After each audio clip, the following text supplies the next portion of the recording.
Dairy products भी जो है वो नहीं उसको अवॉइड करना चाहिए, तो फिर कैल्शियम की कमी कैसे, क्योंकि जब महिला एक एज के बाद उनको बोन्स की भी दिक्कत होने लग जाती है, तो वो कैसे रिकवर हो पाएगी? ये बड़ा इंपॉर्टेंट क्वेश्चन है।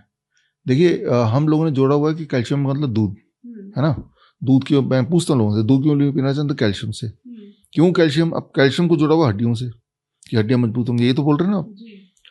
जब आपकी कैल्शियम की कमी है कि नहीं कैसे पता चलता है? ब्लड से पता चलता है।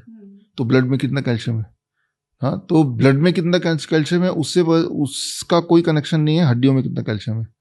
मान लो आप ये जानना चाहते हैं कि मैं कितना अमीर हूँ, तो आप देखते हैं मेरे पर्स में कितने पैसे हैं। हो सकता है पर्स में 100 रुपये हो, लेकिन purse is not a representation of my total asset, है ना। जिस तरह से अगर कोई आपकी इनके आपके जेब से निकाल के पर्स देख के मैं पता करूंगा आप कितने अमीर हैं, तो गलत भी हो सकता है ना, क्योंकि उसके लिए तुम्हें बैंक जाके देखना पड़ेगा, सारे एसेट देखने में, तो असली पता चलेगी। तो ब्लड के एक बूंद से ये पता चलता है कि ब्लड में कैल्शियम कितना है, उससे ये नहीं पता चलता कि बॉडी में या बोन में जहाँ होना चाहिए वहाँ कितना है। तो पहले तो वो मिसलीडिंग टेस्ट है, नंबर 1। नंबर 2, अगर आपको लगता है कि दूध से हड्डियां मजबूत होती हैं या कैल्शियम मिलता है, तो घोड़े का हड्डी कैसी होगी? स्ट्रांग होती है। गधे की हड्डी वो भी स्ट्रांग होती है, हाथी की हड्डी वो भी स्ट्रांग होती है, गाय की भी स्ट्रांग होती है, भैंस की बड़ी बड़ी बड़ी स्ट्रांग होती है, आपको पता ही है। क्या वो लोग दूध पीते हैं? नहीं पीते वो लोग दूध। तो उनकी हड्डियों को कैल्शियम कहाँ से मिला होगा? पत्तों से मिला होगा। चुकंदर, पालक, इनके जूस पीजिए, वहां से कैल्शियम मिलेगा। दूध में कैल्शियम की मात्रा ज्यादा है, बट वो that is in unabsorbable form, right. वैसे तो कैल्शियम नाखून में ज्यादा होता है दूध से भी, तो नाखून आप काट के फेंक क्यों देते हैं? इसका पाउडर बना के पी लीजिए इसको। क्यों नहीं कोई करता है? क्योंकि ये एब्जॉर्ब नहीं होगा बॉडी में, कहीं कहीं अटक जाएगा, राइट, दिक्कत करेगा। तो जैसे मान लो कोई बोलता है कि मुझे प्रोटीन वाला हाई प्रोटीन डाइट चाहिए। सबसे ज्यादा दुनिया में प्रोटीन किस में होता है? एनिमल फूड से भी ज्यादा बालों में होता है, ये बना ही प्रोटीन का है। तो ये काट के आप इसका नूडल बना के खा लो, वो तो नहीं खाते, क्योंकि हमें पता है, जानवरों को भी पता है कि ये डाइजेस्टेबल फॉर्म में नहीं है। प्रोटीन तो है, जैसे ये लकड़ी है, दुनिया का सबसे ज्यादा कार्ब किसमें है? लकड़ियों में होता है, सेलुलोज। लेकिन ये लकड़ी को पाउडर बना के बॉर्नवीटा की तरह कोई क्यों नहीं पी लेता है? क्योंकि ये एब्जॉर्बेबल फॉर्म में नहीं है। सिमिलरली दूध का जो कैल्शियम है, not that is not an absorbable form, that causes stone, that causes blockage, that causes all kind of fibroid etcetera, right. तो और ये एक मिथ है कि दूध से ये जो डेयरी इंडस्ट्री है, पिरामिड आपने देखा बचपन में पढ़ा हमने, पिरामिड में दूध एक जगह दिया हुआ है, पिरामिड कोने में दूध पीना चाहिए एज ए स्टैंडर्ड था। वो जो दूध पिरामिड में आया है वो WHO में घूस दे के वो दूध की जगह बनाई गई है by the milk industry.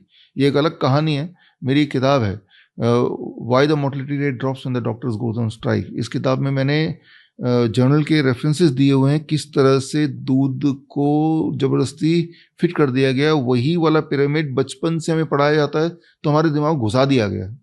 Otherwise ये देखिए, इंसान एक ऐसा जानवर है जो दूसरे जानवर का दूध पीता है, और इंसान एक ऐसा जानवर है जो जिंदगी भर दूध पीता है, राइट। बाकी जो एनिमल्स हैं वो दूध पीते हैं, अपने ही माँ का दूध पीते हैं, वो भी कुछ महीने तक, जब तक दांत वांत नहीं आते, है ना।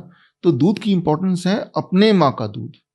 अब गाय का दूध पियेंगे, मान लो गाय, एक बछड़ा गाय में कन्वर्ट होता है, 6 महीने में 100 किलो का बन जाता है वो, लेकिन इंसान को 100 किलो बनने में कई साल लगेंगे।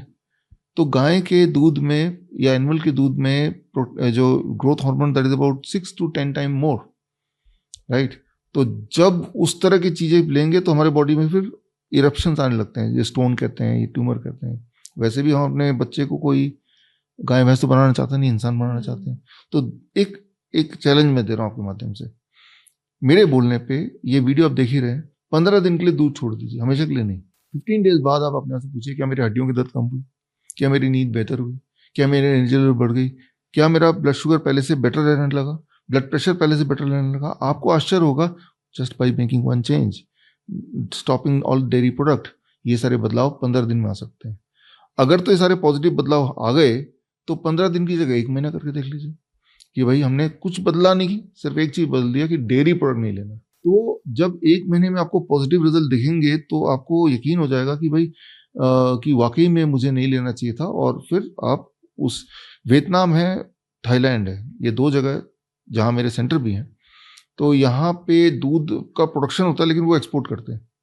ये 2 देश हैं जहाँ पे हड्डियों की दिक्कतें नहीं है लोगों में, लेडीज में, जेंट्स में हड्डियों की बीमार लोग नहीं मिलेंगे, राइट। हर महीने मैं एक बार जाता हूँ वियतनाम स्पेशली, और डेनमार्क है, नॉर्वे है, ये वो कंट्री हैं जहाँ दूध बहुत पीते हैं। भारत में कोलकाता अगर जाएंगे, जहाँ पे मैं मूलतः से रहता हूँ, आप देखेंगे कि वहाँ पे डेयरी मिठाइयाँ इतनी चलती हैं, दही वगैरह सब कुछ। आप अगर वहाँ पे थोड़ा सा स्ट्रीट में ध्यान से देखेंगे तो देखेंगे हर दूसरा आदमी के किसी की टांग मुड़ी है, किसी की उंगलियां ऐसी, वो उसको हिला नहीं पाते हैं, कोई किसी के हाथ नहीं ऊपर उठ पाता। तो उल्टा है, dairy product causes bone disease, it causes the bone disease. बड़ी से बड़ी बीमारी का आसान से आसान इलाज घर बैठे ही हो सकता है। अधिक जानकारी के लिए कांटेक्ट करें nearest doctor BRC clinic @home।